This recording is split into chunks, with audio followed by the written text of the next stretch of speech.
走れって言うんだ。ただの罰金稼ぎだろ。現場を知らなすぎる。2026年4月1日、自転車の交通違反に対して反則金を課す、いわゆる青切符制度がついに運用開始。それからわずか1ヶ月、今日本の道路がかつてない混乱と怒りに包まれています。信号無視で6000円、ながらスマホに至っては一瞬で1万2000円。これまでマナーの問題で済まされていた自転車のルール違反がいきなり反則金という形で私たちの財布を直撃し始めました。SNS を開けばただの罰金稼ぎだろ。道路を整備するのが先だという怒号が飛び交い、現場では混乱に乗じた偽警察官による詐欺まで発生する始末。まさに日本の交通史上類を見ないカオスな事態に陥っています。長年自転車の危険運転に肝を冷やしてきたドライバーたちは、やっと地獄が終わる、遅すぎた決定だと喝采を送り、一方で日常の足として利用するサイクリストたちは、これは弱者からの罰金稼ぎだ、車道を走れと言うなら殺す気かと怒りと悲鳴を上げています。しかしなぜこれほどまでに両者の溝は深いのでしょうか。実はこの対立、単なるルールの変更ではありません。その根源をたどると1817年の自転車誕生から続く200年の迷走、そして日本が独自に作り上げてしまった道路の闇に行き着くのです。車両として生まれたはずの自転車がなぜ日本では歩行者の延長という曖昧な存在として放置されてきたのか。そしてなぜ今警察は指導という甘い仮面を脱ぎ捨て、本格的な徴収へと舵を切ったのか。今回は開始1ヶ月で見えてきた現場のカオスから、教科書には載っていない自転車200年の黒歴史、さらには全免許保有者が震え上がる113の違反リストの罠まで、今、日本の道路で何が起きているのか、知らないまま自転車に乗り続けることは、もはや背中に1億円の負債を背負って走るのと同じです。あなたの財布とそして人生を守るために、最後まで絶対に目を離さないでください。制度開始と同時にネット上はまさに戦場と化しました。まずこの状況を誰よりも待ち望んでいたのが日々道路で神経をすり減らしているドライバーたちです。SNS にあふれたのは、やっとかよ。という怒りにも似た歓喜の声でした。こっちは数キロの速度超過でも捕まるのに自転車は信号無視も逆走もやりたい放題。この不公平感がやっと解消される。車道を走るなら車と同じ責任を負うのは当たり前。今までが無法地帯すぎたんだ。これまで厳格なルールに縛られてきた自動車側からすれば、縦横無尽に動く自転車は動く恐怖そのもの。青切符の導入は長年たまりにたまった不公平感に対する、いわば法の審判として歓迎されたわけです。しかしその一方で、自転車を日常の足とする人々からは悲痛な叫び、猛烈な反発が巻き起こっています。車道を走れって言うけど路上駐車だらけで走れるわけないじゃん。自転車道もない狭い車道を走れと言っておいて違反したら罰金。これじゃあ命がいくつあっても足りない。結局弱者から効率よく金を巻き上げたいだけだろ。青切符を導入する前にまずまともな道路整備をしろ。特に都市部の狭い車道で大型車の横を走らざるを得ない恐怖を知る人々にとって、この改正は死の宣告に近い重みを持っています。安全のために交通ルールを守るはずが、ルールの徹底によって逆に危険にさらされるという皮肉な矛盾が浮き彫りになっているんです。さらに現場を混乱させているのが開始直後特有のカオスです。驚くべきことに制度の不備や人々の不安をついた青切符詐欺まで報告されています。警察官の格好をした人間が自転車を呼び止め、今、青切符の対象になったからここで反則金を払ってくれ。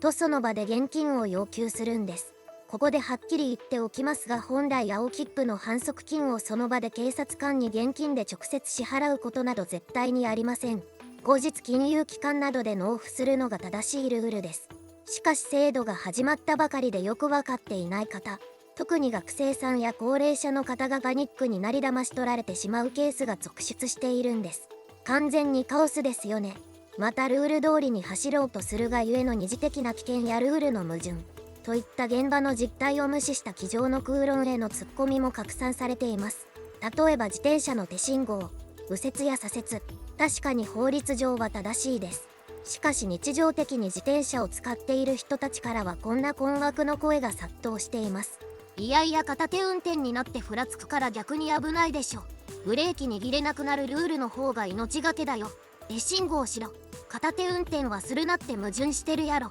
不慣れな人が車道で片手を離して合図を送ることで逆にふらついて車側に接触しそうになるという本末転倒な事態が各地で起きているのです。やっとルールが追いついたと喜ぶ車側と命を懸けてまで守れるかと憤る自転車側。この真っ二つに割れた世論は単なる感情論ではありません。実はこの対立の裏には日本が200年もの間解決を先送りにしてきた自転車のアイデンティティという深い闇が隠されているんです。なぜ自転車は車両なのに私たちは歩行者の気分で居続けてしまったのか。その謎を解くために時計の針を1817年まで戻してみましょう。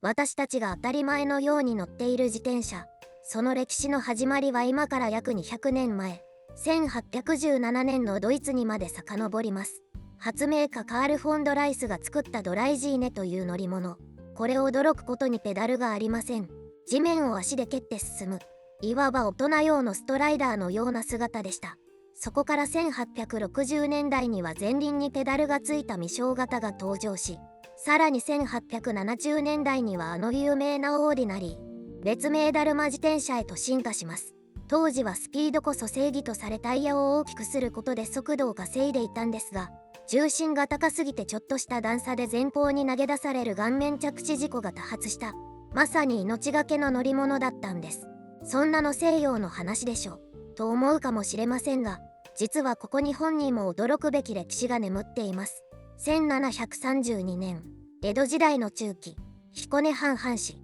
今でいう滋賀県彦根市の平井宿平治と機密という人物が、なんと世界最古級の自走車、新生陸舟本車を発明していたという説があるんです。もしこれが世界に広まっていれば自転車の歴史は日本から始まっていたかもしれません。日本人の自転車に対する情熱は実は江戸時代から DNA に刻まれていたんですね。ここで歴史の裏側に隠された不都合な真実を一つお話ししましょう。自転車のフレームって細い金属のパイプをつないでできていますよね。実はこの薄くて丈夫な鉄の筒を作る技術、もともとは何に使われていたかわかりますか？正解は鉄砲の重心です。かつて鉄砲鍛冶たちは戦争がない平和な時代になると、その高度な筒状の金属加工技術を自転車のフレームに転用しました。つまり自転車の発展は軍事技術の平和利用という戦争の裏返しとしての側面を持っていたんです。こうして進化を遂げた自転車ですが、日本では長らく歩行者に近い存在としてかなり甘く運用されてきました。戦後の混乱期や高度経済成長期、車道が危ないからと歩行者の邪魔をしないなら歩道を走ってもいいよという、世界でも珍しい日本独自のルールが定着してしまったんです。しかしその曖昧な立ち位置が今終わりを告げました。なぜ今になって法的に軽車両として厳格に定義され直したのか。それは自転車の性能が上がりすぎてもはや歩行者と同じ空間にいるべきではない凶器になり得る乗り物へと変わってしまったからです。歩行者の味方から車の末端へ。この100年以上のグレーゾーンな運用が現代の私たちの感覚と法律の間に巨大なズレを生んでしまったわけです。さて歴史的な背景を理解したところでいよいよ現実の話に戻りましょう。車両として扱われるということはそれ相応の責任が伴うということです。知らないと一瞬で全財産を失いかねない。青切符が適用される113種類の違反リストの正体に切り込んでいきます。さてここからは皆さんの財布と生活に直結する現実のお話です。今回の改正で青切符の対象となる違反項目は難度合計113項目。自転車だしちょっとくらいという甘い考えは今日から捨ててください。まずドライバーが最も意味嫌い、そして警察が最も目を光らせているのがながらスマホです。片手でスマホを操作しながらの走行、これ反則金は難度12000円。一瞬の LINE のチェックが豪華なディナー1回分、あるいは総請決勝6480個40連分のお値段になるわけです。なぜこれほど厳しいのか。それはドライバーにとってスマホを見ている自転車ほど恐ろしいものはないからです。視線が下がった瞬間に始まる予測不能なふらつき、避けてくれるだろうという過信。車側からすればいつ自爆テロのように突っ込んでくるかわからない、動く時限爆弾に見えているんです。さらに街中でよく見かける信号無視や車道の右側を走ってしまう逆走、通行区分違反はそれぞれ6000円。ちょっとそこまでという軽い気持ちが一瞬で痛い出費に変わります。これ積み重なればあっという間に数万円が吹き飛びますよね。ここでなんでそんなに厳しいんだと憤る前に、私たちが絶対に理解しておかなければならない切符の色の秘密についてお話しします。今回導入された青切符は実は警察側からの温情という側面もあります。青切符は決められた反則金さえ払えば裁判などの刑事手続きを免除してもらえる制度、つまり前科がつかないんです。それに対して酒酔い運転や薬物使用など一発でアウトになるのが赤切符。こちらは罰金という名前の刑事罰であり、裁判所に呼び出さればっちり前科がつきます。青切符イコールお財布のダメージで済みますが、赤切符イコール人生のダメージになりかねない。この境界線は絶対に越えてはいけません。そして今回の制度で最も衝撃的なのが16歳以上は全員ガチの対象だということです。子供だから許してよはもう通用しません。なぜ16歳なのか。それは原付免許が取得できる年齢であり、交通ルールを正しく判断する能力があると法的に見なされるからです。つまり高校生であっても容赦なく青切符を切られ自腹、あるいは親の財布から反則金を支払う現実がもうすでに来ているんです。ルールなんだから守れよ。正論です。確かにその通りなんですが、でも皆さんもこう思いませんか。そもそもこの国の道路って自転車が安全に走れるようにできてないだろと。ながらスマホの他にもドライバーが心臓をバクバクさせている検挙の罠は日常にあふれています。一時不停止、止まれを無視して時速20キロで飛び出すギャンブル、無灯火、暗闇に溶け込むステルス機のような存在。これらは全て今回の青切符制度で言い逃れのできない違反としてリストアップされています。今までマナーだと思われていたものが今回からは法的な借金に変わるのです。そして全ての運転免許保有者が震え上がる事実をお伝えしましょう。自転車の青切符なら車のゴールド免許には響かないから大丈夫。そう思っていませんか。確かに自転車の青切符だけで免許の点数が引かれることはありません。しかし重大な事故を起こしたり、悪質な違反を繰り返して自転車運転者講習を命じられたのに無視したりすれば話は別です。最悪の場合、免許停止や免許取り消しの判断材料としてあなたの運転者としての資質が疑われる可能性があるんです。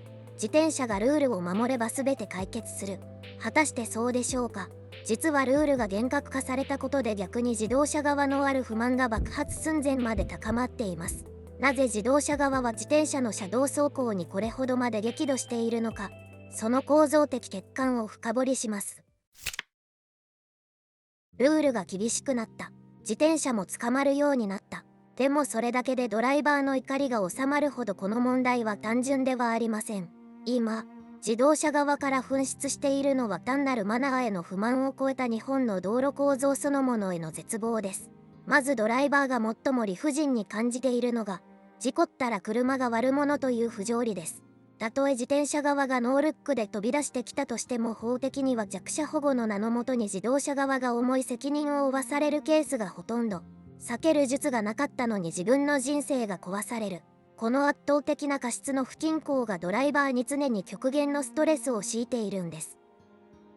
次に現場で日々起きているのが車道の主へのヘイトです。青切符導入により自転車はより厳格に左側通行を求められるようになりました。しかし日本の道路はあまりに狭い。自転車1台を追い越すために後ろに10台以上の車列ができる。これはドライバーからすれば貴重な時間の搾取です。かといって無理に抜けば、改正道交法で定められた安全な間隔を維持できず検挙や接触のリスクを負う。まさに抜いても地獄抜かなくても地獄という板挟みの苦しみなのです。国民がこれほどまでに激怒している最大の理由は、一言で言えばインフラ整備を丸投げした責任転嫁だからです。法律は自転車は車道の左側を走れと言います。ですが日本の道路を見てください。自転車専用通行帯がある道なんでほんの一握り。しかも数少ない専用レーンですら荷下ろしのトラックや路上駐車の列で塞がれているのが現実です。車道を走れと言われて車道に出れば踏み間違えたとプリウスミサイルが突っ込んでくる。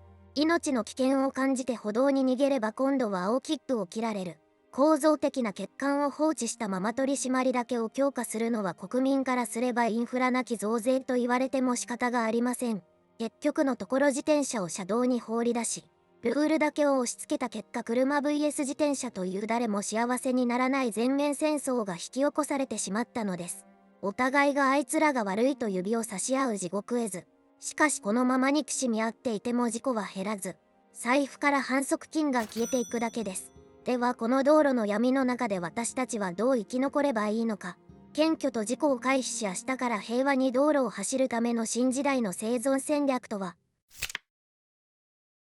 さてここまで道路に渦巻く闇を見てきましたが絶望する必要はありません。この混沌とした新時代を生き抜くための具体的な生存戦略をお伝えします。まず自転車側の皆さんが今日からできる法的防衛です。今回意外と盲点なのが整備不良。これだけで5000円の反則金対象です。止まればいいではなく法的に認められた基準を満たしているか。日々の点検は自分を守るためだけでなく、警察に止められた際に私はルールを守る意思があると示す最大の防衛手段になります。対する自動車側の防衛策はより冷静な距離感です。改正道交法では自転車との間隔維持や速度抑制がより厳格に求められるようになりました。邪魔だなという感情で無理に詰めれば今の時代周囲のドライブレコーダーが全てを記録しています。もはやドラレコは事故の時だけのものではありません。自分は正しく走っていたという潔白を証明し、理不尽な検挙から身を守るためのいわばデジタルなお守りです。この小さな投資があなたの免許と人生を守ることになります。青切符という制度。それは見方を変えれば日本がようやく自転車を子供扱いするのをやめ対等な社会の一員として認めた証でもあります。ドライジーネの誕生から200年、日本が歩行者の延長という曖昧な甘えから脱却し、真の交通先進国へと進化するためのこれは避けては通れない通過儀礼なのかもしれません。道路は誰か一人のものではありません。青切符をただの徴収と捉えるか、それともお互いを尊重するための新しい境界線と捉えるか、その一人一人の意識の変化こそが爆発した道路の闇を照らす唯一の光になるはずです。皆さんはこの青切符の開始をどう感じていますか？実際に現場でヒヤッとした体験や制度への意見があればぜひコメント欄で教えてください。ちなみに Y はベル内して信号めんどくさいからスーパーの買い物は徒歩になりました。青切符施行前にここ足ついて一時停止面倒だなぁと思ったところは案の定一月で一人も見ませんでした。手信号をやってる人も誰一人いませんね。さて今回の道路の闇をめぐる物語いかがでしたでしょうか？少しでもなるほどと思っていただけたらチャンネル登録と高評価をよろしくお願いします。最後までご視聴いただきありがとうございました。それでは安全運転でまたお会いしましょう。